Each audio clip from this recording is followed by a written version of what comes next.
वेदीको नाप ल्याऊ र त्यहाँ आराधना गर्नेहरूको गन्ती ल्याऊ। तर मन्दिर बाहिर रहेका आँगनलाई चाहिँ छोड र ननाप, किनकि त्यो चाहिँ जाति जातिहरूलाई दिएको छ र 42 महिनासम्म पवित्र सहरलाई तिनीहरूले कुल्चीमिल्ची गर्नेछन्। मेरा 2 साक्षीहरूलाई 1260 दिनसम्म भाङ्राको वस्त्र लाएर अगमबाडी बोल्ने शक्ति म दिनेछु। अब म यो सबै एकैचोटि पढ्दै जाँदाखेरि समय धेरै जाला, यहाँबाट पढ्दै व्याख्या गर्दै गर्न चाहे। अब यहाँ जुन नाप्ने टाङ्गो जस्तै दिएको छ, टङ्गालो जस्तै दिएको छ भनेको छ, टाङ्गो जस्तै एउटा निङ्गालो भनेको छ। यो नाप्नलाई मन्दिर नाप्नु भन्नुभएको छ, वेदी नाप्न भन्नुभएको छ। कसैको म्युट अन छ, अफ गरिदिनु होला, डिस्टर्ब आयो। अनि वेदीको नाप ल्याऊ भन्नुभएको छ र त्यहाँ आराधना गर्नेहरूको गन्ती ल्याऊ। अब हेर्नुहोस् है, यहाँ वेदी पनि छ अनि मन्दिर पनि छ, वेदी पनि छ र आँगन पनि छ र त्यहाँ आराधना गर्ने मानिसहरू पनि छन्। अनि तर मन्दिर बाहिर रहेको आँगन चाहिँ छोड।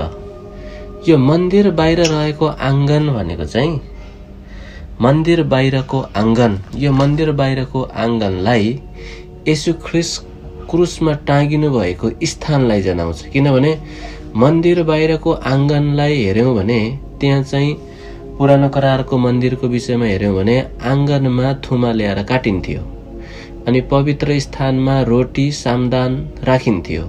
महापवित्र स्थानमा सुनको वेदीमा त्यही रगत लगाएर प्रायश्चितको निम्ति बलिको लागि अर्पण गरिन्थ्यो। त्यसरी नै जहाँ आँगनमा थुमालाई काटिन्थ्यो नि, हो त्यो काटिएको स्थान, तडपिएको स्थान, मारिएको स्थान मन्दिरको आँगन भन्नुको अर्थ चाहिँ येशू ख्रीष्ट क्रुसमा टाँगिनु भएको स्थान हो। र अर्को कुरा, त्यहाँ अझै अर्को एउटा विषय पनि छ जसलाई त्यहाँ अक्सा मस्जिद भन्छ अनि त्यो चाहिँ अन्य जातिहरूको निम्ति दिएको छ भनेर भनिएको छ। त्यसलाई ननाप भनेर भन्नुभएको छ। आँगनलाई चाहिँ छोड, किनकि त्यो चाहिँ जाति जातिहरूलाई दिएको छ। 42 महिनासम्म पवित्र सहरलाई तिनीहरूले कुल्चीमिल्ची गर्नेछन्। अब यहाँ 42 महिनासम्म उनीहरूले कुल्चीमिल्ची गर्नेछन्। 42 महिनासम्म कुल्चीमिल्ची गर्नेछन् भन्नुको अर्थ चाहिँ 3.5 वर्षसम्म 3.5 वर्षसम्म चाहिँ कुल्चीमिल्ची। 3.5 वर्ष त झुटो शान्ति देखाएर राम्रै हुन्छ, तर 3.5 वर्षपछि चाहिँ यहाँ युद्ध सुरु हुन्छ। किन? विनाशको पुत्र सर्वनाशको छोरो आएर मन्दिर पनि बनाउने छ, तर उनै आफू मन्दिरमा विराजमान भएर मेरो आराधना गर भनेपछि त्यहाँका मान्छेहरूले नमानेपछि त्यो विनाशको पुत्र चाहिँ सबै मानिसहरूमाथि खनिन्छ, विशेष इस्राएलीहरूमाथि खनिन्छ। अनि त्यसपछि त्यहाँ त्यो सहरलाई, त्यहाँका मानिसहरूमाथि हमला अनि सहरलाई चाहिँ कुल्चीमिल्ची। अनि यो कुल्चीमिल्ची, मानिसमाथि हमला, यो हामीले हेरिसक्यौँ। प्रकाश 6 अध्यायमा सेतो घोडा, पछि यो झुटो शान्ति, रातो घोडा, पहेँलो घोडा हामीले हेर्यौँ नि। यो सबै त्यही कुल्चीमिल्ची हो। यो त 3.5 वर्षपछिको घटना हुन्। त्यसपछि मेरा 2 साक्षीहरूलाई 1260 दिनसम्म भाङ्राको वस्त्र लाएर अगमबाडी बोल्ने शक्ति म दिनेछु। 2 साक्षी भन्नुभएको छ। यो 2 साक्षीहरू कोही नभएर एउटा चाहिँ प्रेरित हो, बाइबलमा सबैभन्दा मुख्य भनेको प्रेरित हो, र अर्को चाहिँ अगमवक्ता हो।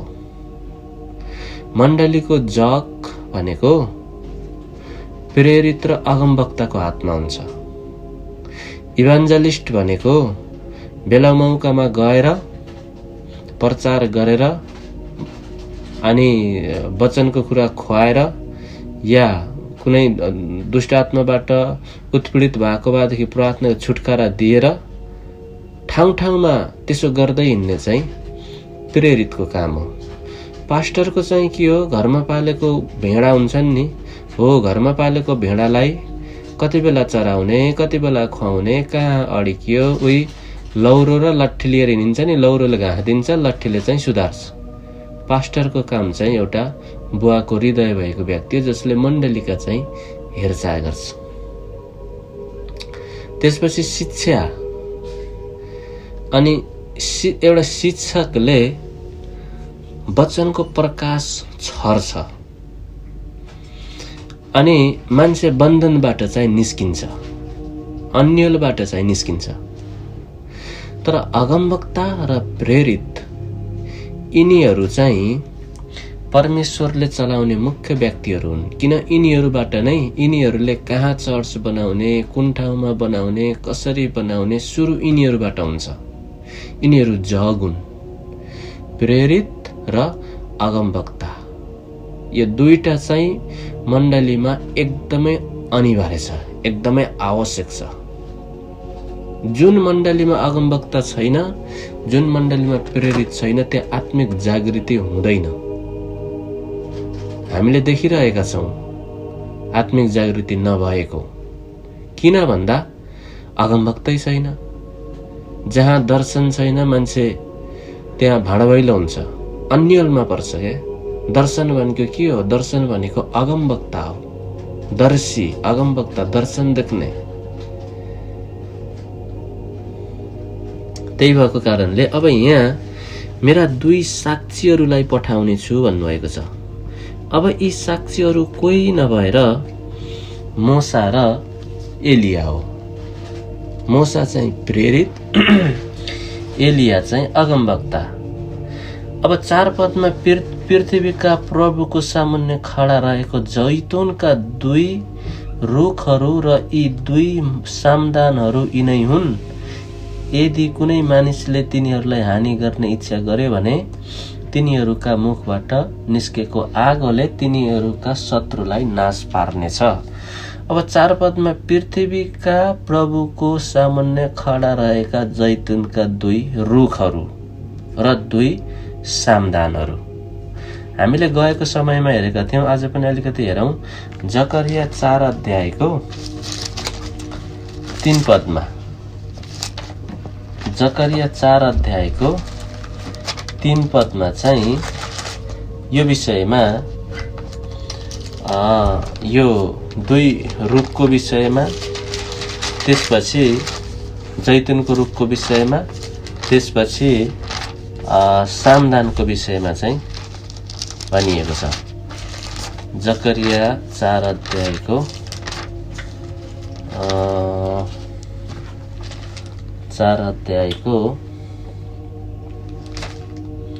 3 पद। शुक्रिया। 4 अध्यायको 3 पदमा यसरी लेखेको छ, यहाँहरूले पनि पढ्न सक्नुहुन्छ है। यहाँ सुनौलो सामदान र 2 जैतुनका रुखहरू छ शीर्षक।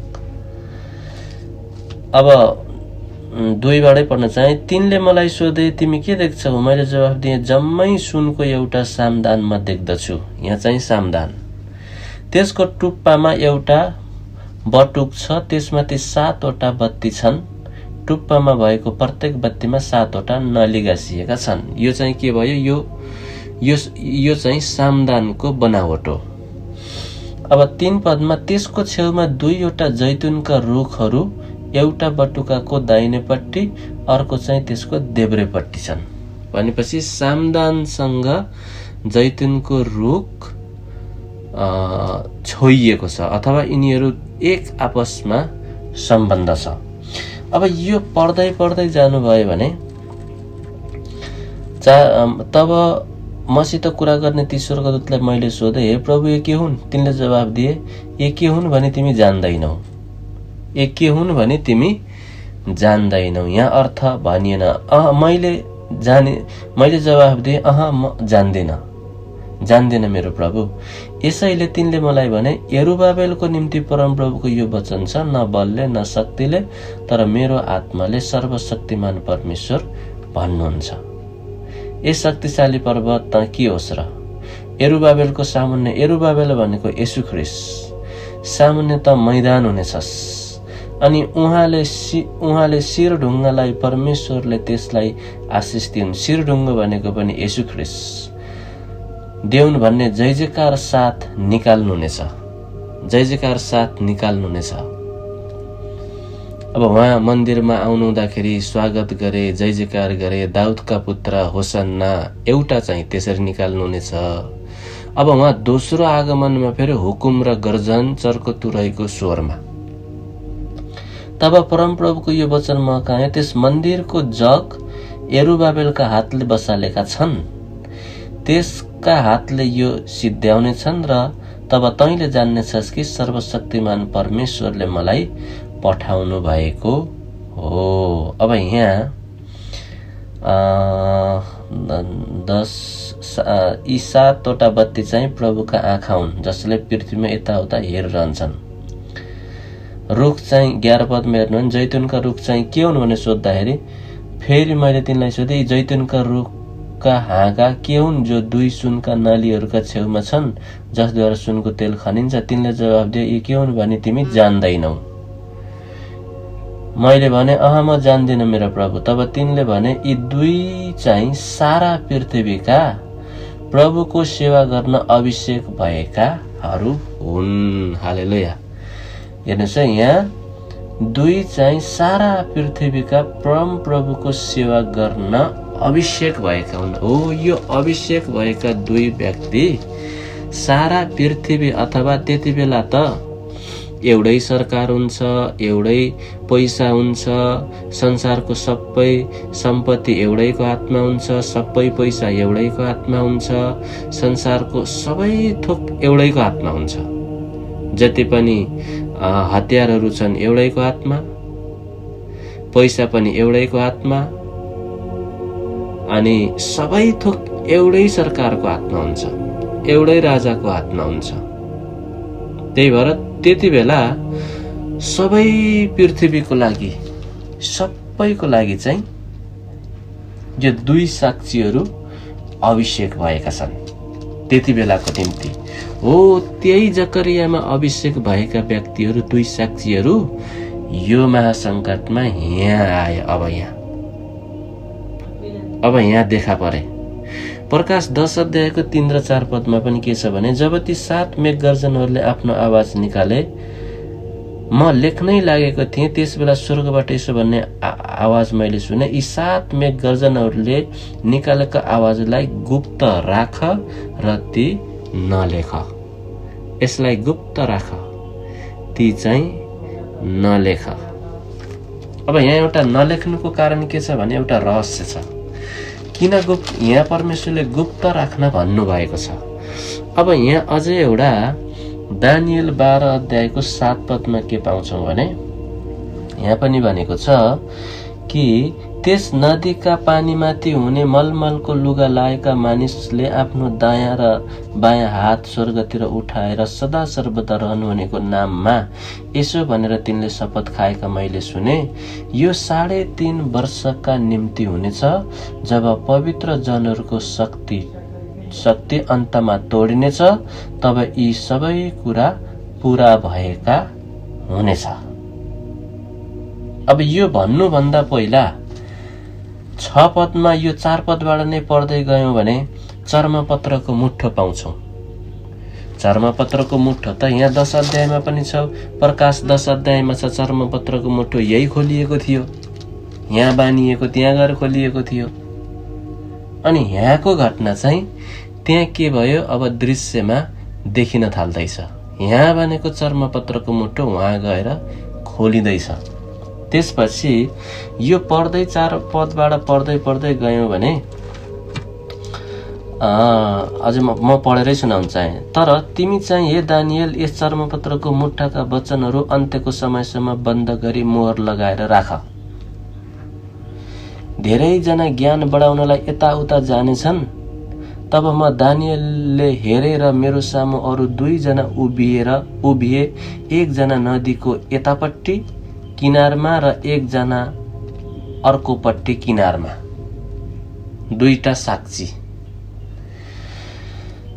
ती मध्ये 1 जनाले नदीको पानीमाथि हुने मलमलको लुगा लाउनेलाई भने, यी अचम्मका कुराहरू पूरा हुन अघि कति समय लाग्ला? यहाँ प्रश्न गरेर सोधियो। उत्तरमा के भनियो भने, अब उत्तरमा के भनेको छ भने 3.5 वर्षका निम्ति हुनेछन् जब पवित्र जनहरूको शक्ति अन्तमा तोडिनेछ, तब यी सबै कुरा पूरा हुनेछन्। अब यो तोडिनेछन् भनेको कहाँ तोडियो त भन्दा यो तोडिएको घटना नै यही हो। धिक्कार धिक्कार धिक्कार, विपत्तिहरू आए नि। तोडिएको कहाँबाट? प्रकाश 6 अध्यायको झुटो शान्ति सेतो घोडामा सवार भएर आयो, त्यसपछि रातो घोडाबाट चाहिँ तोडिन सुरु भएको।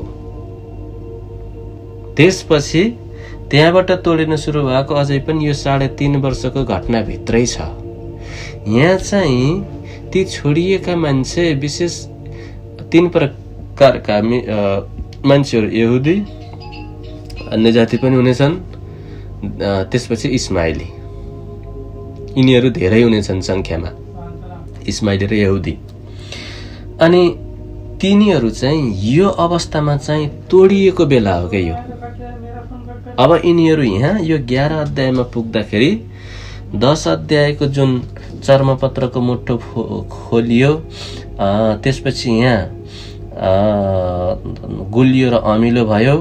अनि त्यसपछि अब यहाँ 11 अध्यायमा चाहिँ 2 साक्षीहरू उहाँले चाहिँ तयार गर्नुभएको। यो अमिलो, मुखमा गुलियो र पेटमा अमिलो भनेको तोडिएको समय हो। अब यहाँ 2 साक्षीहरू चाहिँ परमेश्वरले चाहिँ यहाँ पठाउनु भयो। पृथ्वीका प्रभुको सामने खडा रहेका जैतुनको रुख 2 सामदान यिनै हुन्। यदि कुनै मानिसले तिनीहरूलाई हानि गर्ने इच्छा गर्यो भने तिनीहरूका मुखबाट निस्केको आगोले तिनीहरूका शत्रुलाई नाश पार्नेछ। तिनीहरूका मुखबाट निस्केको आगोले।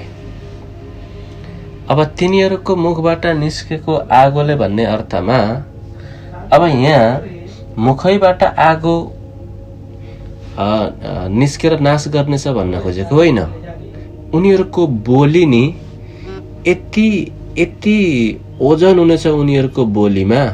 परमेश्वर स्वयं आफै बोल्नुहुन्छ कि आगमवक्ताद्वारा, यी प्रेरित र 2 साक्षीद्वारा। यिनीहरूको मुखमा, यिनीहरूको बोलीमा बाँध्ने, फुकाउने, आगो वर्षाउने, पानी वर्षाउने, यी सबै सामर्थ्य चाहिँ परमेश्वरले यिनीहरूलाई अथवा यिनीहरूद्वारा चाहिँ परमेश्वरले प्रकट गर्नुहुन्छ। किन? परमेश्वरले लिड गर्दाखेरि उहाँले सामर्थ्य र शक्ति चाहिँ प्रकट गर्नुहुन्छ। त्यही भएर कोरिन्थी 12 अध्यायको 4 पदबाट पढ्दै गयो भने वरदानहरू धेरै छन्, पवित्र आत्मा त एउटै, सेवाहरू धेरै छन्, येशू ख्रीष्ट प्रभु एउटै, तर आश्चर्य काम गर्नेहरू धेरै छन्। हरेकलाई उहाँले प्रेरणा दिनुहुन्छ, तर परमेश्वर एउटै। अब यहाँ यही आश्चर्य काम, उनीहरूलाई उहाँले त्यो सामर्थ्य दिनुहुन्छ, शत्रुलाई नाश पार्नेछ। कुनै मानिसले तिनीहरूलाई हानि गर्ने इच्छा गर्यो भने त्यो त्यही किसिमले मारिनेछ। यो 2टा साक्षीहरूलाई हानि गर्यो भने, सुनेन भने, उनीहरूले भनेको मानेन, उनीहरूले भनेको पनि सुनेन, पश्चाताप गरेन भने उनीहरूलाई प्रहार गर्ने शक्ति यिनीहरूमा छ। अथवा उनीहरूलाई केही गर्नै पर्दैन। यदि यिनीहरूलाई हानि गर्यो भने उनीहरू आफै नष्ट हुन्छन्। किन भन्दा अगमवक्ता र प्रेरित परमेश्वरका अभिषिक्त जन भनेको आगो हुन् के आगो। एउटा आगो हुन्, अर्को चाहिँ परमेश्वरको आँखाको नानी हो। परमेश्वरको आँखाको नानीमा, एउटा आँखाको नानीमा हामीले कुनै तीखो पदार्थले घोचेर खेल्यौँ भने के हुन्छ? अनि आगोसँग खेल्नुस् त। एकचोटि भट्टीभित्र गएर उफ्रिएर नाचेर आउनुस् त सक्नुहुन्छ? हो, यहाँ अभिषिक्त जनलाई खेदो गर्नु भनेको आगोको भट्टीभित्र गएर नाचे जस्तै हो। त्यही भएको भएर दाउदले किन साउललाई मार्ने मौका पाउँदाखेरि पनि मारेनन्? उनले बुझेका थिए अभिषिक्त जनलाई चलाउनु भनेको म आफै नष्ट हुनु हो। मौका पाएर पनि मारेनन्। उल्टो उनले आफ्नै हत्या गरेर उनको मृत्युमा पनि दाउद रोएर कति दिनसम्म शोक गरे, विलाप गरे, परमेश्वरको अभिषिक्त जन भनेर। त्यही भएर यहाँ अब यी दुई साक्षीलाई चाहिँ कसैले छुने अधिकार हुने छैन। तिनीहरूले अगमबाडी बोलेका दिनहरूमा पानी नपरोस् भनी आकाश बन्द गर्ने तिनीहरूसित शक्ति छ। हेर्नुहोस्, आकाश बन्द गरिदिने शक्ति छ। पुरानो करारमा आकाश बन्द परमेश्वरले को द्वारा गरिदिनु भयो? एलियाद्वारा। को द्वारा खोल्नुभयो? एलियाद्वारा। पानी परेन, तर त्यहाँ आकाश बन्द गरिदिनु र खोलिदिनुको कारण छ। फेरि बीचमा त्यहाँ इस्राएलको पापले गर्दाखेरि हो, आहाबको कारणले गर्दाखेरि, इजेबेलको कारणले गर्दाखेरि हो। तर को द्वारा? अगमवक्ता। किन त्यो अधिकार उहाँले अगमवक्तालाई दिनुभएको थियो। तर बन्द गर्ने र खोल्ने त को हुनुहुन्थ्यो? परमेश्वर। माध्यमको थिए अगमवक्ता। यहाँ पनि तिनीहरूसित त्यो शक्ति उहाँले दिनुहुनेछ र पानीलाई रगत तुल्याउने र तिनलाई इच्छा लागेको बेलामा पृथ्वीमा हर किसिमका विपत्ति ल्याउने तिनीसित शक्ति छ। अब पानीलाई रगत कसले बनाएको थियो? नील नदीमा मोसाद्वारा। हर किसिमका विपत्ति, 8-10 वटा विपत्ति कहाँ आएको थियो? मिश्र देशमा। को द्वारा आएको थियो? मोसाद्वारा। अब यहाँ यो विपत्तिलाई पर्दाखेरि दुईटा साक्षी भनेर कसलाई चिन्नुहुन्छ? एउटा मोसालाई, एउटा एलियालाई। पानी रोक्ने र बन्द गर्ने माध्यम एलिया थिए, रगत, पानीलाई रगत बनाउने र विभिन्न किसिमका विपत्ति मोसा थिए मिश्रमा ल्याउने। तिनीहरूले आफ्नो गवाईको काम सिद्ध्याइसकेपछि अतल कुण्डबाट निस्किआउने त्यस पशुले तिनीहरूसँग लडाई गरी तिनीहरूलाई जितेर मार्नेछ।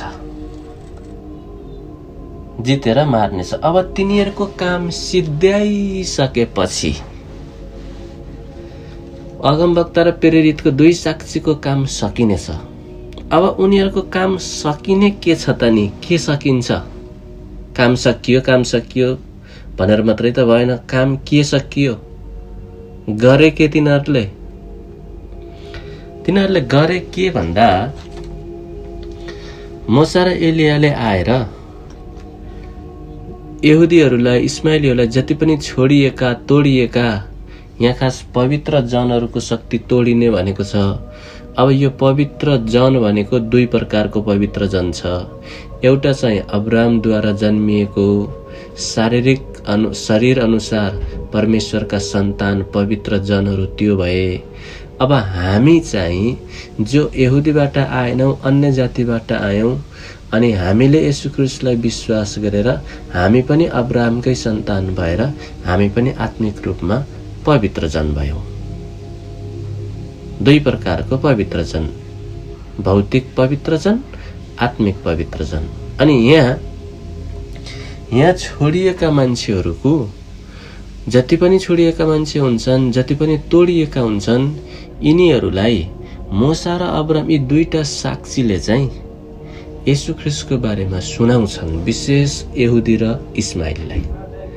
तपाईहरुले क्रुसमा मार्नु भएको प्राचीन कालमा तपाईलाई थाहा छ, नासरतमा जन्मिनु भएको नासरतका येशूलाई तपाईले क्रुसमा टाग्नु भयो। उहाँ नै मुक्तिदाता हुनुहुन्थ्यो, उहाँ नै उद्धारकर्ता हुनुहुन्थ्यो। यी सबै कुराहरू मोसा र एलियाले भनिसकेपछि त्यहाँ लाखौं मान्छे, धेरै संख्यामा धेरै मान्छेहरूले चाहिँ त्यति नै बेला प्रभु येशू ख्रीष्टलाई विश्वास गर्नेछन्, स्वीकार गर्नेछन्। तर अरू जति पनि हट्टी भएका हुनेछन्, ती हट्टी भएका मान्छेलाई यी दुई साक्षीले बोलेका अगमबाडी, यी दुई साक्षीले बोलेका अगमबाडी चाहिँ उनीहरूको निम्ति पासो भन्नेछ। पासो उही कस्तो हुन्छ भने पापमा जिउने व्यक्तिलाई आज्ञा पालन गर्नुपर्छ भन्दाखेरि झन् रिसाउँछ। उसलाई आज्ञा पालनको कुरो सिकाउनु हुँदैन, भन्नु हुँदैन। उसलाई त बरु शिक्षाको कुराहरू, एकारे क्षमा गर्नुहुन्छ भन्ने कुराहरू, ठिकै छ भन्ने कुराहरू, भइहाल्छ, संसारमा छौँ, शरीरमा छौँ भन्ने कुराहरू त्यसरी भुलाइदियौँ भने शान्त हुन्छ। तर त्यो के हो? झुटो शान्ति हो। तर परमेश्वर के चाहनुहुन्छ? होला यो, हैनलाई हैन। उहाँ सत्यको पक्षमा लागेको चाहनुहुन्छ। यदि सत्यलाई चिन्यौँ र सत्यको पक्षमा लायौँ भने पो बल्ल स्वतन्त्र हुन्छौँ असत्यबाट। अब यहाँ त्यति बेला ती अगमवक्ताले बोलेका वचनहरू नि अरू हटी मान्छेहरू त्यति बेला त बोलेका वचन पनि उनीहरूले जे बोले त्यही घटना हुनेछ। त्यति बेला यस्तो होइन कि स्टेजमा अहिले वक्ताले बोल्दै हुनुहुन्छ, अहिले पो हामीलाई आत्माले अहिले यहाँ बोल्दै गर्दाखेरि यहाँहरू कतिजनालाई आत्माले छोइरहनु भएको छ, पवित्र आत्माले भित्रबाट प्रेरणा दिनुभएको छ, कतिलाई आफ्नो सानोतिनो भुल गल्तीहरू पनि याद दिलाउनु भएको छ। यहाँहरूले कतिजनाले भन्दै हुनुहुन्छ कि मैले सानसानो मेरो यो गल्ती छ, यहाँबाट मैले पश्चाताप गर्नुपर्छ। र कतिजनाले स्वीकार गर्दै पनि हुनुहुन्छ, यस प्रभु क्षमा गर्नुहोस्, मैले गल्ती गरेँ, अब म गर्दिन। यो अहिले हजुरहरूले किन गर्दै हुनुहुन्छ? किनकि अहिले पवित्र आत्माले हामीलाई त्यो प्रेरणा दिनुहुन्छ, त्यो प्रकाश दिनुभएको छ, यो सामर्थ्य दिनुभएको छ। तर त्यति बेला चाहिँ यो हुँदैन के, यो हुँदैन। त्यति बेला के हुन्छ? अहिले यसरी नै बोल्दै गर्दाखेरि पनि सुन्नेलाई रिस उठ्छ, पासो बन्छ। तर जतिजनाको समझ शक्ति रहनेछ नि, हो तिनीहरूले नि विश्वास गर्नेछन्, तोडिएकाहरूले विश्वास गर्नेछन्।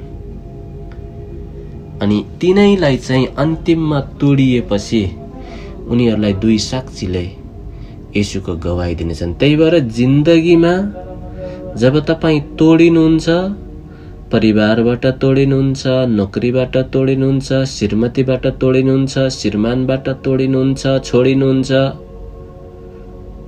पेलिनुहुन्छ, एक्लो बनिनुहुन्छ, खेदिनुहुन्छ, जति पनि यस्ता समस्याहरू आउँछन् नि, यस्ता समस्याहरू आउँदाखेरि तोडिएको अवस्थामा नि अदृश्य रूपमा तपाईलाई स्वर्गीय स्थानबाट अथवा पवित्र आत्माले हामी भित्रबाट भविष्यको प्रकाश दिनुहुन्छ। त तोडिदै गरेको बेलामा आशा दिनुहुन्छ, राहेल तेरो आँखाबाट आँसु नझार, तेरो रोदनलाई रोक, किनभने तेरो भविष्यको आशा छ। परमेश्वर त्यसरी बोल्नुहुन्छ। तोडिएको अवस्थामा यो नसोच्नु होला परमेश्वरले मलाई वास्ता गर्नु भएन, परमेश्वरले मलाई छोड्नु भयो, यो कहिल्यै नसोच्नु होला। तोडिएको बेलामा तपाईँ बन्दै हुनुहुन्छ। कुनै कुरा पनि बनाउनु अघि एकचोटि भत्काउनै पर्छ। घर बनाए पनि खन्नै पर्छ जगको निम्ति। जे कुरालाई पनि निर्माण टुक्रैबाट हुन्छ, टुक्रिनु नै पर्ने हुन्छ। त्यसपछि मजबुत भएर बनिन्छ। यहाँ परमेश्वरले तोड्दै हुनुहुन्छ। अब यो तोड्दा फाइदा के हुन्छ त? फाइदा चाहिँ के हुन्छ भने हाम्रो बानी बेहोरा चाहिँ सप्रिन्छ। संसारमा जेल किन छ? 10 वर्ष 15 वर्ष झ्यालखानमा राख्नुको कारण के हो? एउटा ड्रग्स खाने मान्छेलाई 5 10 वर्ष झ्यालखानमा राख्नु कारण के हो? त्यो झ्यालखानमा बस्दा बस्दा बस्दा बस्दा त्यसको स्वभाव, त्यसको रगतभित्र भएको आचरण पूर्ण रूपमा हटेर जाओस् भनेर कैदी बनाएर राख्ने हो। त्यही भएर त इस्राएलीहरू मूर्ति पुज्ने स्वभाव थियो अनि नबुकदनेस्सरका टोलीहरूलाई बोलाएर 70 वर्षसम्म कैदी बनाएर राख्नु पर्यो। जाँदाखेरि परमेश्वरलाई रुवाएर गएका थिए। यिर्मया 13 अध्यायको 17 पदमा म धुरु धुरु रोएको छु, मेरा प्रजाहरू कैदी बनेर गएको देख्दाखेरि रुवाएर गएका थिए। उनीहरूको आचरणको कारणले उताबाट निस्किएर आउने बित्तिकै परमेश्वरको मन्दिर बनाएला। हेर्नुहोस्, बेहोरा फेरिएन, त्यहाँ बानी फेरियो फेरिएन, परिवर्तन भएन। अब यो परिवर्तन फेरि आज त मैले नराम्रो काम गरेँ, अब राम्रो काम, त्यसरी हुँदैन। तपाईँले 2 दिन गर्नु होला। परिवर्तन भित्र स्वभाव रगतबाट हुनुपर्छ। रगतभित्र छापिएको जुन लत छ नि, आचरण छ नि, हो त्यो बन्धन फुटिनुपर्छ, त्यो तोडिनुपर्छ। अनि त्यो तोड्ने धरतीमा कुनै पनि साधन छैन नि, केही छैन। एउटा परमेश्वरको वचन छ, अर्को चाहिँ यही वचनद्वारा पवित्र आत्माले तोड्नुहुन्छ। त्यही भएर त पवित्र आत्माको खाँचो पर्यो नि। त्यही भएर व्यवस्था पालन गर्ने कोही पनि धर्मी बन्न नसक्नुको कारण के हो? यही थियो, कारण यही थियो। त्यही भएर अब यी दुई साक्षीले जे भन्छन्, जुन अगमबाडी गर्नेछन् अनि अरू हटी मान्छेहरूको लागि यो पासो भन्ने छ। जसै यिनीहरूले काम सक्नेछन्, काम सकेपछि अतल कुण्डबाट पतित आत्मा चाहिँ निस्कनेछ। र मूसा र एलियामाथि यो अतल कुण्डबाट निस्केका आत्माहरू, मैले हिजो पनि भन्दै थिएँ, यो अतल कुण्डबाट निस्केका आत्मा कुन हुन् भनेर। यी तिनै दानव हुन्, तिनै पतित स्वर्गदूत हुन्। अनि यिनीहरूले मूसा र एलियामाथि हमला गर्नेछन्। मूसा र एलियामाथि हमला गरेर मूसा र एलियालाई मार्नेछन्, किन त्यति बेला उनीहरूको काम पनि सकिएको हुनेछ। अनि त्यसपछि अब यहाँ एउटा कुरा के छ भने, पुरानो करारमा एलियालाई हेर्ने हो भने जिउँदै स्वर्ग गएका छन्। अब यहाँ प्रकाशको पुस्तकमा यी 2 साक्षीलाई पठाउँदाखेरि एलिया चाहिँ यहाँ मरेका छन्। अब एलिया पुरानो करारमा जिउँदै लगिएका थिए, स्वर्ग लगिएका थिए। यहाँ चाहिँ यिनी मारिए। अब मूसा 120 वर्षसम्म बाँचे। तिनको उमेरलाई हामीले भाग लाउने हो भने 3 भाग लाउन सकिन्छ। 40 वर्ष मिश्रमा राजाको खानदानमा बसेर पढाइ गरे, राजकीय शिक्षा, राम्रो स्कुल कलेज पढे। त्यसपछि 40 वर्षपछि खेदिनु पर्यो, भेडा चढाउन तालिम गरे। ससुराको भेडा चढाउँदा कसरी गोठालो बनियो भन्ने तालिम पाए। अनि 80 वर्ष भइसकेपछि अब यो भेडा चढाउने जुत्तालाई चाहिँ अब तिमीले अब मान्छेलाई डोर्याउने जुत्ता लाउनुपर्छ भनेर, अब यो पवित्र स्थानमा नआइज, तेरो जुत्ता फुकाल भनेर परमेश्वरले अब मान्छेलाई डोर्याउने जुत्ता लगाइदिएर यता मिश्रबाट कनानतिर ल्याउने, मिलापतिर ल्याउने बाटो उहाँले खोलिदिएर अनि उहाँले त्यसरी डोर्याउने काम चाहिँ मूसालाई, लाखौं लाख इस्राएलीहरूलाई डोर्याउने काम चाहिँ एउटा अगुवाको रूपमा चाहिँ परमेश्वरले मूसाद्वारा काम गर्नुभयो। भने उहाँको उमेर 120 वर्षसम्म उहाँ बाँच्नु हुँदाखेरि 3 भागमा चाहिँ उहाँको उमेरलाई हामी लिन सक्छौँ। हाम्रो जीवनमा पनि त्यस्तै स्थिति परिस्थिति अनुसार उहाँले त्यसरी नै बनाउनुहुन्छ। हामी एकनाश हुँदैनौँ। आज त्यही भएर बाइबल एउटा महिमादेखि अर्को महिमासम्म। अब यहाँ हाम्रो चम्पादेजु अलि अस्ति नै अर्कै हुनुहुन्थ्यो। हामी सँगै सङ्गति गर्छौँ नि त, इमाम मात्रै नभएर स्काइपमा पनि कतिजना हुनुहुन्छ यहाँ। अहिले उहाँ धेरै माथि हुनुभएको छ आत्मिक रूपमा। यो म उहाँसँग सँगै बसेको पनि छैन, भेटेको पनि छैन, देखेको पनि छैन, तर हामी आवाज सुनेर पनि थाहा पाउँछौँ उहाँको लेभल कति बढेको छ भन्ने कुराहरू। प्रभुलाई महिमा भएको होस्। यसरी नै बढ्नु होला, अघि बढ्नु होला। अनि त्यही भएर अब यहाँ यी मूसा र एलिया र मूसालाई चाहिँ यी पतित दूतहरूले चाहिँ मारे। अब यहाँ यस्तो होइन कि कतिजनाको भनाइ के हुन्छ भने, एउटा प्रश्न के छ भने स्वर्ग जानको लागि त मारिनै पर्छ, त्यही भएर अन्तिममा एलिया स्वर्ग संसारमा आउँछन् अनि उनी पनि मारिन्छन्, बल्ल स्वर्ग जान्छन्। त्यसो होइन, स्वर्ग जानको लागि मर्नै पर्ने होइन। हो, मर्न त पर्छ, तर जिउँदो बलिको रूपमा परमेश्वरको निम्ति मर्नुपर्छ। शरीरबाट आत्मै निस्किएर शरीरको मृत्यु हुनै पर्छ भन्ने छैन। शरीरको मृत्यु नभइकन पनि स्वर्ग जान्छ। त्यही भएर धेरैको प्रश्न के छ भने मूसा एलिया चाहिँ जिउँदै स्वर्ग गए, अब तिनी अन्तिममा आउनुको कारण चाहिँ किनभने संसारमा आएपछि एकचोटि मर्नै पर्छ। अनि फेरि अर्को उदाहरण के दिन्छन् भने गहुँको दानालाई माटोमा गाडेन भने जबसम्म मर्दैन फल फलाउन सक्दैन। यो त हामी जीवित रहुन्जेल जिउँदो बलिको रूपमा अर्पण गरिनु हो, त्यसरी मर्नु हो। तर स्वर्ग जानको लागि, महिमाको शरीर पाउनको लागि मर्नै पर्दैन।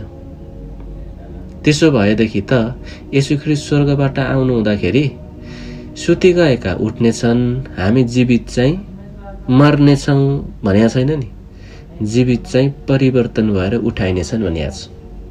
परिवर्तन के हुन्छ त भन्दा महिमाको शरीर पाउनेछन्।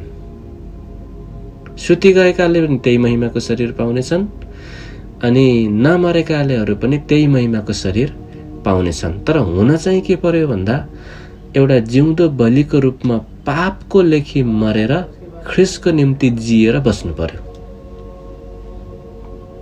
अनि त्यही भएको भएर अब यहाँ मूसा र एलिया यिनीहरूको काम सकिएपछि अब यहाँ यिनीहरू माथि हमला गरेर यिनीहरू मरेका छन्।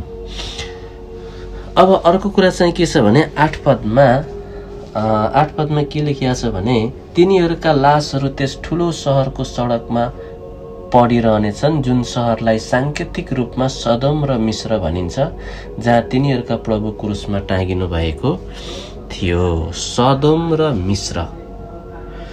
अब यहाँ 7 सालको कष्टमा यरुशलेम अहिले पवित्र देश, पवित्र भूमि, अनि अहिले यरुशलेमलाई सपोर्ट नगर्ने देश थोरै मात्रै छन्, नत्र भने सबै सपोर्ट गर्ने देश छन्। जति पनि संसारमा क्रिस्चियनहरू छन् नि, असल क्रिस्चियन, उनीहरूको आँखा भनेको इजरायल हो। हाम्रो पनि आँखा भनेको के हो? इजरायल। किनकि उहाँ चाहिँ तेस्रो आगमनमा जैतुन पहाडमा उहाँले आफ्नो पाउ राख्नुहुनेछ, इजरायल। त्यसपछि अर्को कुरा चाहिँ के हो भने इजरायलमा भएका घटनाहरूद्वारा उहाँले धेरै मत्ती 24 अध्यायमा पनि एउटा दृष्टान्त रूपमा भन्नुभएको छ। पालुवा फेर्ने कुराहरू, ग्रीष्म ऋतुका कुराहरू, कसरी इजरायलको एकता भयो, कसरी जोडियो, कसरी सुरु हुँदैछ, अहिले कसरी देश बन्दैछ, त्यसलाई कसरी सुरक्षाको निम्ति खटाइएको छ, यो सबै परमेश्वरको वचनद्वारा हुँदैछ। अब यो इजरायल नि त्यति बेलाको समयमा, यो महासङ्कटकालको समयमा अहिले त यस्तो शक्तिशाली छ, तर त्यति बेलाको समयमा सदोम र मिस्रमा के भएको थिए? जिउँदै लास मरेका थिए कि थिएनन्? फारोका जेठा छोराहरू मृत्युको आत्मा आउँदाखेरि के भए? मरे। तर जतिको घरको चौकसमा रगत थियो मृत्युले केही गरेन। घरको चौकस, ढोकाको चौकस भनेको के हो? हाम्रो हृदय। बाइबलले के भन्छ? हृदयले विश्वास, मुखले स्वीकार, अनि येशूलाई विश्वास गर्न साथ अहिले नयाँ करारमा उहाँको रगतले हाम्रो पापको प्रायश्चित। घरकै चौकसमा किन लाउनु पर्थ्यो? मिश्रमा भित्तातिर लाभा हुन्थेन, पछिल्लोतिर लाभा हुन्थेन, माथि टिनतिर लाभा नि हुन्थ्यो। त्यति बेला टिन नहोला, तर जेसुकै होस् अन्त लाभा हुन्थेन। घरको ढोका, यो ढोकाले नि हृदयलाई जनाउँछ, अन्त लाएर हुँदैन। सुरुवात कहाँबाट गर्नुपर्छ? तपाईको मनबाट हो। यो मनलाई चाहिँ रगतले बाँध्नुपर्छ। म विश्वास गर्छु भनेर निर्णय गर्नुपर्छ। अनि त्यहाँ फारोका जेठो छोराहरू के भए? मृत्युले सखाप बनाइदियो, मरे। सदममा पनि के भए? आगो वर्षिएन। लोतलाई र उसको श्रीमतीलाई खेदाएर निकालेर आगो वर्षियो। आगो वर्षिएपछि के भए? मानिसहरू सखाप भए। हो, ती दिनमा इस्रायलमा त्यस्तै हुनेछ। त्यही भएर बाइबलमा भजन सङ्ग्रहमा इस्रायलको निम्ति प्रार्थना गर भन्नुको कारण चाहिँ त्यो छ। अनि इस्रायलमा त्यो समयमा चाहिँ यरुसलेममा मोसा र एलिया चाहिँ मारिनेछन्। अब यहाँ 3.5 दिनसम्म लासलाई गाड्ने छैनन् भनेको छ। अनि त्यहाँ हामीले 3टा मानिसहरू भेटाउँछौँ, 3 क्वालिटीका मान्छेहरू। हामीले यसलाई पढौँ। 9 पदमा यसरी लेखेको छ, 3.5 वर्षमा तिनका लासहरूलाई मानिसहरू, पहिलो पोइन्ट। दोस्रो कुलहरू, र तेस्रो भाषाहरू, चौथो जातिहरूका मानिसहरूले हेर्नेछन् भनेपछि त्यहाँ कस्ता खालका मान्छे रहेछन्? सबै भाषा बोल्ने भनेपछि त छोडिने यहुदी मात्रै होइनन्, इस्माइली मात्रै होइनन्। छोडिने त सबै, अहिले जति भाषा बोल्छ नि सबै भाषा बोलिनेहरू, सबै आफ्ना आफ्ना कुलका मान्छेहरू, यिनीहरू छोडिने रहेछन्। हेर्नुहोस् त। र यिनीहरूले यो लासलाई देखेर के भन्छन्? मानिसहरूले हेर्नेछन् र ती लासहरू गाड्न दिने छैनन्। पृथ्वीमा रहनेहरू तिनीहरूका मृत्युमा रमाउनेछन्, आनन्द मनाउनेछन्, आपसमा उपहार लेनदेन गर्नेछन्, किनभने ती 2 अगमवक्ताहरूले पृथ्वीमा रहनेहरूलाई शास्ति दिएका थिए, चेतावनी दिएका थिए। त्यो चेतावनी उनीहरूको लागि के भयो? पासो सरह भयो, पेटमा अमिलो भयो के तिनीहरूलाई। हो, त्यही भएर यदि आज परमेश्वरको वचनलाई सम्झिएर मन अमिलो र पेट अमिलो भयो भने नि नतिजा यही हुनेछ। त्यही भएर बाइबललाई सिरानिया राखेर ऐठन गर्न बचाउनलाई मात्रै प्रयोग नगर्नु, यसलाई पढ्नु, यसलाई मनन गर्नु। धनी लुका 16 अध्यायको 19 को 16 देखि 31 सम्म होला। धनवान कहाँ गयो? अर्धलोकमा। के माग्यो? पानी। अलिकति छोएर जिब्रा छोइदिनु भन्यो। अनि के भन्नुभयो अब्राहमले? त्यो धनी मान्छेले के भन्यो? मेरा दाजुभाइ पनि यस्तै छन्, प्लिज एकजना जीवित भएको व्यक्तिलाई पठाइदिनुहोस्, कि स्वर्गदूतलाई कि यही लाजरसलाई। अब्राहमले के भन्नुभयो? तिनीहरूसँग परमेश्वरको व्यवस्था छन्। आज तपाईँ हामीसँग के छ? यही व्यवस्था छ, यही वचन छ। पुरानो करारमा के भन्छ? स्वर्गबाट ल्याएर को गएर ल्याइदिने? त्यो भन्नु पर्दैन। त्यो त तिमीहरूको हातमा छ, मुखमा छ, छेउैमा छ, हृदयमा छ, साथमा छ। त्यही भएर त्यो धनवानलाई के भन्यो? परमेश्वरको व्यवस्था तिनीहरूसँग छन्, यदि तिनीहरूले त्यसलाई मान्दैनन् भने स्वर्गदूत गएर पनि काम छैन। त्यही भएर अहिले धेरै जसो यता चुबुर उता चुबुर, यता चुबुर उता चुबुर, यता मिठो उता मिठो, यो हो। हिँड्नु सुन्नु चाहिँ पर्छ, बुझ्नु चाहिँ पर्छ, तर व्यक्तिगत अध्ययन र खोजी र तिर्खा भएन भने नि समुद्रले हुत्याइएको छाल जस्तै हुन्छ, छालले हुत्याइएको साधन जस्तै हुन्छ कि मान्छेको दिमाग। उसले भनेको ठिक हो कि यसले भनेको ठिक हो, त्यो ठिक हो कि त्यो ठिक हो, त्यो गलत हो कि के हो, अन्यलमा हुन्छ। अनि त्यही बानी लाएपछि के हुन्छ?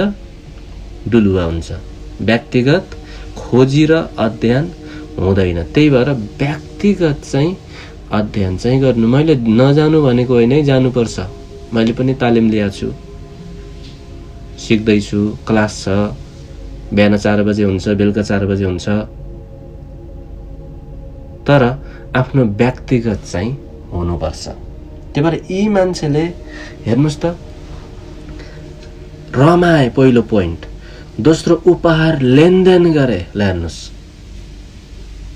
अगमवक्ताहरू मर्दाखेरि यिनीहरूलाई कति पासो भएर रहेछ त नि यिनीहरूको अगमबाडी, यिनीहरूको चेतावनी, किनकि यिनीहरूले यिनीहरूलाई शास्ति दिन्थे। हे हट्टे पुस्ताहरू बचो, एलियाले कराउँथे नि। अब यिनीहरू यति साह्रो हट्टे किन भयो भन्दा यिनीहरूको समझले हान्नै सकेन के, किनकि प्रकाश दिनेर समझ शक्तिमा डोर्याउने आत्मा त हुनुहुन्न, उहाँ त गइसक्नुभयो। त्यही भएर यिनीहरू चाहिँ हटिउनुको कारण त्यो थियो। त्यही भएर अहिले त्यस्तो छैन, अहिले हामीलाई सजिलो छ, आत्माले बुझाउनुहुन्छ, मध्यस्थकर्ता हुनुहुन्छ, क्षमा गर्नुहुन्छ। त्यही भएर यसलाई चाहिँ अनुग्रहको समय भनिन्छ, तर यही पनि सकिने लाज। अनि त्यसपछि पृथ्वीमा रहनेहरूलाई शास्ति दिएका थिए। 3.5 दिनसम्म परमेश्वरबाट आएको जीवनको सास तिनीहरूभित्र पस्यो। 3.5 दिनपछि नि परमेश्वरबाट आएको जीवनको सास पस्यो। आदमलाई बनाउँदाखेरि जीवनको सास कहाँबाट आएको थियो? परमेश्वरले फू गर्दा जीवनको सास आदमभित्र गएपछि जीवित भए। अनि यहाँ पनि जीवनको सास परमेश्वरबाट आयो।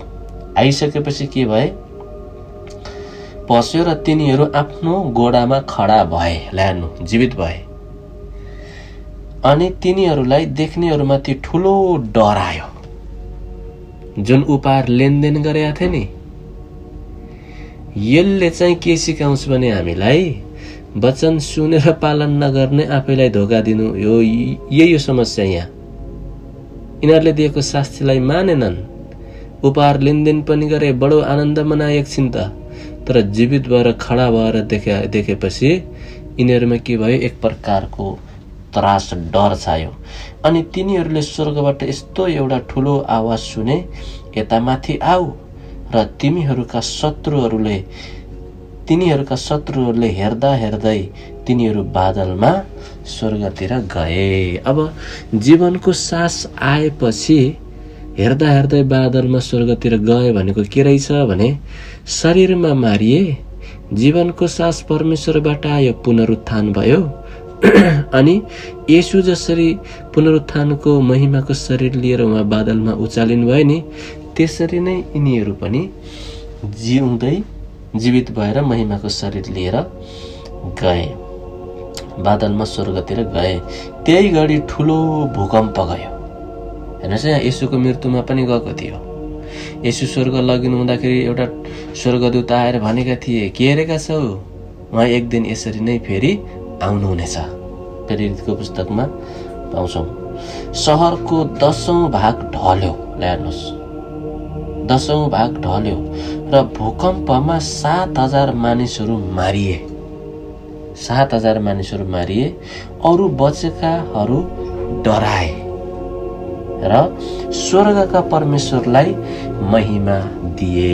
हालेलुया। हेर्नुहोस्, स्वर्गका परमेश्वरलाई महिमा दिए। अब उनीहरू गइसकेपछि बादलमा स्वर्गतिर, शत्रुले हेर्दा तिनी बादलमा स्वर्गतिर गइसकेपछि घटना के भयो? भूकम्प गयो। येशूले प्राण त्याग्नु हुँदाखेरि भूकम्प गएको थियो। च्यानभित्र भएका आत्माहरू सलसलाए। येशू कैदमा परेकालाई सुसमाचार सुनाएर निस्किने बेलासम्म उनीहरू पनि च्यानभित्रै सलबलाउँदै पर्खिए। जसै येशू च्यानबाट निस्किनु भयो, उनीहरू पनि पवित्र नगरमा निस्किएर धेरैजना कहाँ गवाई दिनलाई मुर्दाहरू गए जीवित भएर। अब यहाँ भूकम्प गयो र सहरको 10औं भाग ढल्यो। सहरको 10 भाग ढल्यो। अब सहरको 10 भाग ढल्यो र भूकम्प 7,000 मारिए र अरू बाँचेकाहरू डराए र स्वर्गका परमेश्वरलाई महिमा दिए। हो, त्यति बेला परमेश्वरले ल्याउन खोजेको नै के हो भने, यो विपत्तिले ल्याउने नै के हो भने मान्छेमा डर हो के। त्यो डर केमा भन्दा परमेश्वर प्रति, परमेश्वरमा डराउनुको अर्थ डराउनुको अर्थ चाहिँ परमेश्वरबाट टाढा हुनको लागि डराउनु होइन, पाप गर्नलाई डराउनु होइन कि उहाँमा समर्पित हुनको लागि डराउनु। डराएर परमेश्वरलाई महिमा दिए। दोस्रो विपत्ति बित्यो, हेर तेस्रो विपत्ति चाँडै आउँदैछ। हालेलुया। अनि यहाँ 7औं तुर रहिरहेको छ। आजलाई समय धेरै गइसकेको छ, म यति नै राख्न चाहन्छु। अब यहाँ एउटा पोइन्टको कुरा के छ भने परमेश्वरको इच्छा के रहेछ? मानिसलाई विपत्ति पठाउनुको एउटै कारण हो, कमसेकम यिनीहरू डराएर चाहिँ मतिर फर्किउन्। त्यो विपत्तिद्वारा उहाँले आफ्नो राज्यमा चाहिँ ल्याउन चाहनुहुन्छ। डराएर स्वर्गका परमेश्वरलाई यिनीहरूले के दिए? महिमा दिए। अर्थात् उनीहरूले स्वीकार गरे, उनीहरूले येशूलाई माने, उनीहरूले परमेश्वरलाई माने, उनीहरूले परमेश्वरलाई स्वीकार गरे। त्यसै कारणले गर्दाखेरि अब अहिलेको समय पनि हामीले उहाँलाई महिमा दिने समय हो, उहाँको भयमा जिउने समय हो, आफ्ना गल्तीहरूलाई मान्ने समय हो। धर्मी मान्छे 7 चोटि लडे पनि उठिहाल्छ, अर्थात् लडेको छ भने पनि लडेको लडै हुनु गल्ती हो, तर लडेको व्यक्ति उठ्नु। यदि तपाईँ लडेको स्थानबाट उठ्न चाहनुभयो भने नि परमेश्वरले के भन्नुहुन्छ? यदि तपाईँ साँचो हृदयले उठ्न चाहनुभयो भने, यदि म साँचो हृदयले उठ्न चाहेँ भने, यदि हामी सबै साँचो हृदयले उठ्न चाह्यौँ भने म तिमीहरूको पाप अब कहिल्यै सम्झने छैन। बिहानको कुहिरो जस्तै तिम्रो अपराधहरू पापहरू मैले हटाइदिएको छु। परमेश्वरले त्यसरी हेर्नुहुन्छ। मेरा आफ्नै नाउँ दिएका प्रजाहरू नम्र पारेर आफ्ना पापलाई स्वीकार गरेर ममा प्रार्थना गरेर म त्यसलाई शुद्ध पार्नेछु, त्यसको देशलाई शुद्ध पार्नेछु, पवित्र पार्नेछु। हितोपदेश 28 को 13 पदमा पनि होला, आफ्नो पाप लुकाउनेको उन्नति हुँदैन, तर स्वीकार गर्नेले के पाउँछ? कृपा पाउँछ। कृपा भनेको के हो? दया, अनुग्रह पाउँछ। आज उन्नति नहुनुको कारण के हो? यदि आत्मिक उन्नति भएको छैन भने यहाँ हामीले कसरी चिनिन्छ त्यो आत्मालाई? केही न केही लुकेको छ। व्यक्तिगत परमेश्वरसँगको सम्बन्धमा केही न केही लुकेको छ। त्यही भएर हामी आत्मिक उन्नति देखेका छैनौं। यदि कहीँ आत्मिक जागृति भएको छैन, मण्डलीमा जागृति भएको छैन, संगतिमा जागृति भएको छैन, जस्ताको तस्तै उही जहिले पनि आधै निन्द्रामा भए जस्तै त्यस्तो छ भने त्यहाँ व्यक्तिगत सम्बन्ध राम्रो चाहिँ परमेश्वरसँग छैन। त्यहाँ केही आफ्नो पाप लुकाउनेको त्यहाँ केही लुकेको छ। त्यही भएर त्यहाँ जागृत छैन, त्यही भएर त्यहाँ कृपा छैन। तर स्वीकार गर्नेले कृपा, जहाँ मेरो नाउँमा 2 वा 3 जना भेला हुन्छौ, मेरो उपस्थिति, कस्तो बेलामा भेला हुन्छौ? है मैले पाप गरे, यो मेरो गल्ती हो, म स्वीकार गर्छु, म जान्दछु मेरा भूल गल्तीहरू, म स्वीकार गर्छु, अब फेरि गर्दिन। यसरी एकअर्कालाई क्षमा लेनदेन यसरी भेला भयो भने त्यहाँ परमेश्वरको उपस्थिति हुन्छ। भेला भनेको नै यही हो। आऊ हामी बसेर छलफल गरौँ। यसैया 1:18, तिमीहरूका पाप सिन्दुर रङका राता गाडा भए तापनि हिउँ जस्तै सेता हुनेछन्। केले सेता गराउनेछ? छलफलले। केका छलफलले? आफ्नो गल्ती मानेको छलफलले। त्यसै कारणले गर्दा हामीले यो वचनबाट एउटै कुरा बुझ्छौं कि परमेश्वरतिर फर्किनु र उहाँमा लागिरहनु। प्रभु येशू, हामी तपाईलाई धन्यवाद दिन्छौं यो समयको लागि, यो मौकाको लागि। हे पवित्र आत्मा, हामी प्रत्येकलाई तपाईको वचन हामीले सुनेका छौं। यो वचनमा हिड्न हामीलाई शक्ति र सामर्थ्यले हामीलाई भर्नुहोस् राजा। धन्यवाद येशू राजा, यो समयको लागि धन्यवाद, यो मौकाको लागि धन्यवाद भन्दै प्रार्थना चढाउँछौं येशू प्रभुको नाउँमा। आमेन, आमेन, आमेन। हुन्छ, म बाँकी समय हाम्रो सञ्चालिका दिजुले दिन चाहन्छु। जय मसीह। आमेन आमेन आमेन आमेन आमेन आमेन amen hallelujah amen amen hallelujah महान परमेश्वरलाई धन्यवाद भएको होस् अनि हाम्रो प्रवीण भाइ आजको वक्ता भाइलाई एकदमै धेरै धन्यवाद दिन चाहन्छु। हामीहरूको माझमा चाहिँ दिनहुँको आत्मिक भोजनहरू हामीले यसरी खान पाइरहेको छ। हाम्रो परमेश्वरको जीवित वचनले हामीहरूलाई हरेक समय चाहिँ हामीलाई दिनहुँको भोजनमा चाहिँ हामीलाई जहिले पनि सिकाएको हुन्छ कि हामीले जति पनि गरेको भुल गल्ती कमी कमजोरी अधर्महरूलाई चाहिँ स्वीकार गरेर परमेश्वरको नजिकतामा गएर हामीले चाहिँ सफलताको जीवनमा अनि अनन्त आनन्दको राज्यको लागि हामी तयारी हुनको लागि आजको वचनहरूले हरेक समय हामीलाई सिकाइरहेको हुन्छ। अनि हामीलाई एकदमै धेरै गम्भीर अनि एकदमै गहिरो गम्भीर विषयहरू छ है। यो प्रकाशको पुस्तकमा प्रकाश